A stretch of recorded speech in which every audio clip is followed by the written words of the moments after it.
Yo, what's going on guys, Arekkz here and welcome back to another video. And in this video, I want to speak to you guys about VR or virtual reality, but more specifically the HTC Vive. I was lucky enough to be invited to an Nvidia VR event in London the other day, and it basically gave me a chance to check out some cool VR demos, both gaming and non-gaming, using the new HTC Vive headset. If you guys have been following VR, then you'll know that there are a few main kind of developers and manufacturers out there, all of whom have their own unique headset. There's of course the Oculus, there's the previously known Morpheus, now named PlayStation VR, and of course there is the HTC Vive. And this is the one I got a chance to try the other day. Now if you guys saw the videos I put up a while back, you'll know that I am well and truly on the VR train. For a while I remained skeptical before I'd actually had a chance to go hands-on. I'd always seen these very sort of like vague alpha-like demos and was never massively impressed, but when I actually first got my chance to go hands-on with VR, it completely changed my mind. I went from being initially skeptical and assuming it was going to be some sort of gimmick to actually suddenly realizing that as a gamer, it's actually something that genuinely does appeal to me. And with that being said, let's talk a little bit about this event. So the Nvidia event, again, as mentioned, gave me a chance to check out the HTC Vive, and there were three main demo stations. There was a gaming section, which basically gave you a chance to try out three different demos. There was Elite Dangerous, there was an Aperture or Portal demo, and there was also a sort of Western zombie style game, which you can see in the background. I'm going to kind of cycle between some of the footage in the background to kind of illustrate what I'm talking about. But on top of that, there was also this kind of a showcase room, which basically gives you a chance to kind of see some of the things you can do with VR. Now, the important thing to try and sort of bear in mind is that VR doesn't necessarily always mean you have to stand up and start walking around your room, because obviously not every single person is going to have a massive living room, nor are they going to have the scope, and not necessarily always want to just wander around their living room. The important thing to kind of bear in mind is that VR can also be a seated experience, and that's kind of where I think the true kind of potential for gamers really comes in. Yes, some of the demos I did have me walking around, and again I will speak about that in a bit more in a minute. But the important thing to note is that this can still work while seated. Some of the best experiences I've actually had have simply been sitting in a seat, wearing a VR headset, and simply being able to look around the world. That one simple feature actually adds a whole new level of depth to the game. You know that as gamers, typically we feel most comfortable with like a control pad in our hands instead of kind of waving around and pointing and stuff. So generally, the kind of experiences that excite me the most are the ones where I'll basically be sitting down, controlling my character still with a conventional gamepad, but then having the freedom to look around. That then takes you from experiencing the world from a distance to suddenly being in the world and actually getting a real feeling of what it's like to be in there.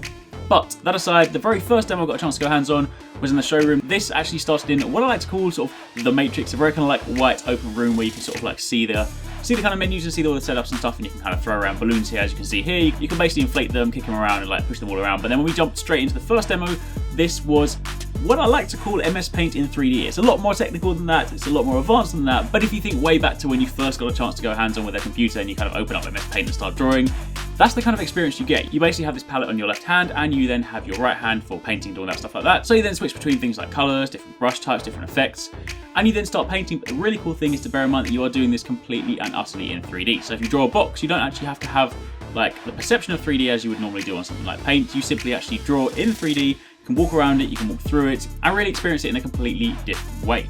So for all of about 5 minutes, I was pretty much Bob Ross.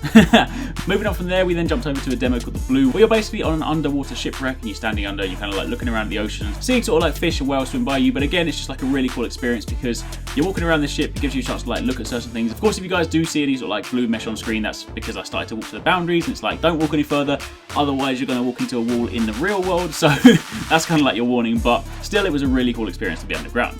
Then jumping over to another one, I wasn't actually able to capture this one, but this was an Everest experience. I'll tell you right now, that is not my coat. I was told to wear that because this room, to kind of like emphasize the experience, was actually made to be super cold. Kind of the ground was all set up in such a way so as to feel like you were walking on snow, because the experience itself, when you jumped in, you were effectively flying over and climbing through different parts of Everest. So it gave you a chance to sort of see how, maybe not as a gamer, but like as sort of like an entertainment experience, how you can experience different parts of the world that you might not necessarily go to. Because I'll say right here, right now, as much as Everest is cool, it looks like a really nice place, I'm certainly not going to go and train and climb there because that's not really my thing. But throw on a VR headset and experience it, that is pretty cool. And then finally, jumping over to the gaming thing. Now, unfortunately, I didn't actually have a chance to go hands-on with Elite Dangerous or the Portal demo, but I did get a chance to go hands-on with the survival kind of Western zombie game. The idea being that you load into these different environments, you pick up your gun, zombies run towards you and you shoot them, but it's also a physics-based demo, so when you get to the kind of latter part on the bridge, you can obviously crouch down, shoot the zombies up and shoot them over the bridge. It's more like a fun experience. But again, it kind of goes lengths to illustrate sort of some of the things I mentioned before in my previous video, whereby as a gamer, I've never been a huge fan of motion controls. However, throw on a VR headset and suddenly it feels like it makes sense. Motion controls prior to VR always felt a little bit clumsy because ultimately you're either waving your hands around or waving some wands around, poking at a screen, and really again, just for accuracy purposes, I would much rather pick up a controller. But if you put on a VR headset, then suddenly those controllers or those wands turn into your hands in game, then it makes a lot more sense.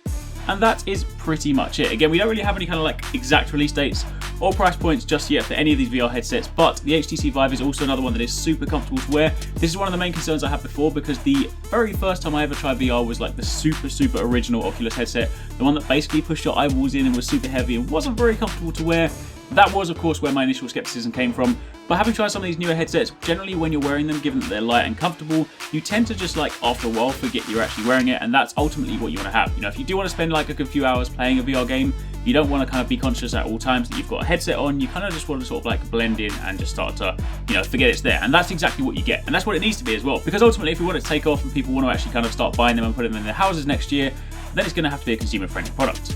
But that is enough rambling. I apologise if it's a little bit long, but hopefully in the background you got a chance to sort of see some of the demos that I went hands-on with. Hopefully it's kind of giving you a bit of an idea. I appreciate VR is one of those things that you generally need to try yourself. It's very hard to kind of watch someone playing VR and then generally think, oh, that looks really awesome. It's one of those things where the second you put your headset on, you're like, all right, this now makes sense. So I appreciate it might not necessarily completely kind of convince you if you're just watching my video, but take it from me, someone that, as mentioned, was initially skeptical. I am now definitely looking forward to when these come out next year, and I definitely want to grab one to put in my house. Anyway, hopefully you guys enjoyed the video. If you did, then a like would be super appreciated. Comment down below, let me know what you guys think of VR. Have any of you guys tried it? And if so, what did you think? And if you guys haven't tried it, then is it something that interests you? Either way, thank you very much for watching. Take it easy. Catch you next time. Peace out.